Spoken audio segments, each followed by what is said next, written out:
কয়েকদিনের লাগাতার মুষলধারে বৃষ্টির জন্য দেখো কোচবিহার শহরের কী অবস্থা, জলে থই থই করছে। এই জল ডিঙিয়ে ডিঙিয়েই গাড়ি ঘোড়া চলাচল করছে। কি করবে, করতে তো হবেই, চলতে তো হবেই, তাই না? যেমন আজকে মায়ের সমস্যা দেখা দিয়েছে, মায়ের সমস্যা যেন পিছুই ছাড়ছে না। এই তো কিছুদিন হলো যে মার কিন্তু অপারেশন হয়েছে, আর তারপরেই কিন্তু আবার ওই হাতে সমস্যা, দাঁতের সমস্যা এইসব দেখা দিয়েছে। তো এবারে যাব ডক্টরের কাছে হসপিটালে।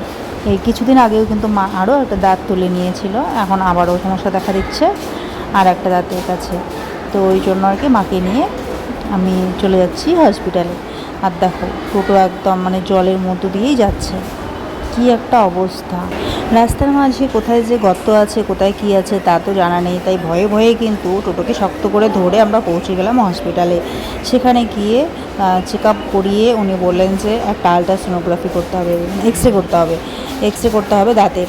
তো তারপর এক্স রে করাতে বাইরে বেরিয়ে আসলাম, বের হয়ে এসে এক্স রে করালাম, করিয়ে আবার ভিতরে গিয়ে ম্যামকে দেখালাম। তো উনি বললেন যে একটা ব্লাড টেস্ট করতে হবে, ব্লাড টেস্ট করে 4 দিন পর এসে দাঁতটাকে তুলে নিয়ে যেতে হবে আর রিপোর্টটা দেখাতে হবে। তো ঠিক আছে, সেই কথা মতো গেলাম, গিয়ে ওখানে ব্লাড টেস্ট করালাম। ব্লাড টেস্ট করার পর উনি বললেন যে ঠিক আছে 4 দিন পর এসে রিপোর্টটা নেবে, আর তার সাথে যদি দাঁত তুলতে হয় তো দাঁত তুলবে। খাওয়া দাওয়া করেই যেতে বলেছিল। তো সেই কথা মতোই আমরা কিন্তু সেখান থেকে ব্লাড টেস্ট করিয়ে বেরিয়ে আসলাম বাইরে। আর তারপর একটা কিন্তু মলম সাজেস্ট করেছিলেন উনি, সেটা কিনে নিলাম এখানে বাইরে দোকান থেকে। সাথে সমস্ত ওষুধপত্র নিয়ে কিন্তু তারপরে সেখানটায় মলমটা নিলাম। মলমটা দাঁতের গোড়ায় লাগিয়ে রাখতে হবে। দাঁতের গোড়ায় হচ্ছে ইনফেকশন হয়েছে ভিতরে পোকার জন্য, তো সেই দাঁতটা এগিয়ে তুলে ফেলতে হবে। আর কুলিকুচি করার জন্য একটা লিকুইড দিয়েছেন, যেটা গরম জলে মিক্স করে কুলকুচি করতে হবে দিনে 2 বেলা বা 3 বেলা। সাথে মায়ের যে হাতের সমস্যা ছিল সেটার জন্য ওষুধপত্র সব নেওয়া হয়ে গেছে। আসলে কী হয়েছিল, হাতে যে নখের কোনগুলো ব্যথা হয় না মাটির কাজ টাজ করলে, মার সেটাই হয়েছিল, হাতের মানে আঙ্গুলে কুনি বসেছিল।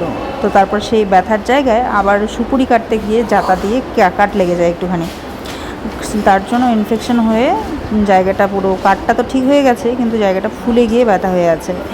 তো সেই জন্যই আর কি, তার জন্য চেক আপ করে ওষুধ নেওয়া হলো। তো এই কিছু সমস্যার ওষুধ টষুধ নিয়ে এরপর কিন্তু আমরা বাড়ি যাব। আবার আসতে হবে 4 দিন পর। এসে ব্লাড টেস্ট করা হয়েছে, তার রিপোর্টটা নিয়ে তারপর আবার গিয়ে ম্যামকে দেখাবো। তারপর যদি বলা হয় দাঁত তুলতে হবে তো দাঁত তুলবো, এই আর কি। মা তো কাট ছাট অপারেশন এই সমস্ত জিনিস ভীষণই ভয় পায়, কিন্তু কিছু করার নেই, সমস্যা হলে তো সমাধান করতেই হবে, তাই না? চুপ করে থাকলে সেই সমস্যা কিন্তু বাড়তেই থাকবে। মায়ের এই সমস্যাটা নাকি অনেক দিন ধরেই চলছে, দাঁতের গোড়ায় ওই জায়গাটা ফুলে থাকে, তারপর আবার একটুখানি ঠিক হয়, পরবর্তীতে আবার নাকি ওই জায়গাটা ফুলে থাকে মাঝে মাঝে।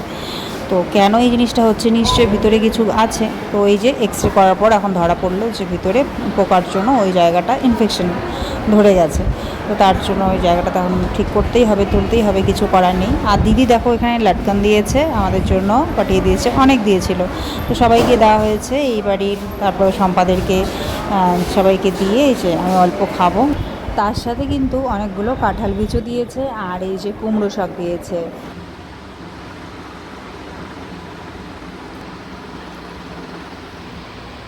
আমি এমন করে বসেছিলাম, উপর থেকে কি পড়লাম, ভাবলাম পাতার সাথে পড়লো না, কি এখানে পাতা পড়ে নাকি। হ্যাঁ, এখানে তাকাই এসে এটা বাচ্চা পড়ে আসে। হ্যাঁ, বাচ্চা গায়েব। হ্যাঁ গায়েব চলে গেছে। দাদা না এখানে ছিল, উপরে তাকালাম নিচে তাকালাম শেষ, গায়েব। ব্লাড টেস্টের জন্য যখন মা আর আমি দুজনে দাঁড়িয়েছিলাম, সেখানে দেখা হয়ে গেল আমাদের পরিবারেরই এক সদস্যার সঙ্গে। বুনু বলছিল তোমার ভিডিও আমি দেখি, তো খুব ভালো লাগলো শুনে। থ্যাংক ইউ সো মাচ আমার ভিডিও দেখার জন্য, আমাদেরকে এতটা ভালোবাসা সাপোর্ট দেওয়ার জন্য। তো বুনু বললো, আর যখন করা হয়ে গেল, ব্লাড টেস্ট করা হয়ে গেল, তারপর ও বলছিল একটু দাঁড়াও একটা ফটো নেব। তারপর ও একটা ফটো নিল, আমিও একটা নিলাম, তারপর চলে এসেছি বাড়িতে। শোনো এখন যাবে টিউশন। আজকের দিনটা ঠিক এভাবেই অনেক ছোটাছুটি ধকলের মধ্যে কেটে গেল। তাহলে কি করে ভিডিও দেবো বলো, এরকমই কিছু ব্যস্ততার দিনে ভিডিও দিতে পারি না। যাই হোক, খুব শীঘ্রই ভিডিও আসছে। সবাই খুব ভালো থাকবে, সুস্থ থাকবে, টাটা।